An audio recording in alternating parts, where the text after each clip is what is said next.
त्याची पुण्याई जितकी जास्त, श्रद्धा जितकी अढळ, त्याच्या वाट्याला संकटही मोठीच येतात.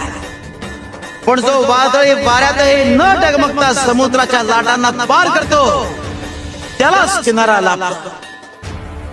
आयुष्याचंही तसंच आहे. जो आयुष्यातील संकटांना न घाबरता त्यांना सामोरा जातो, त्याच्यावरच परमेश्वराची कृपा होते.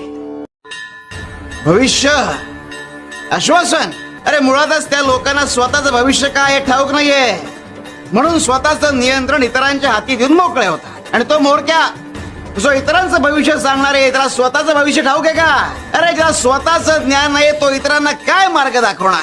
माणूस की ढासळते, माणूस म्हणून आपलं अधःपतन होता.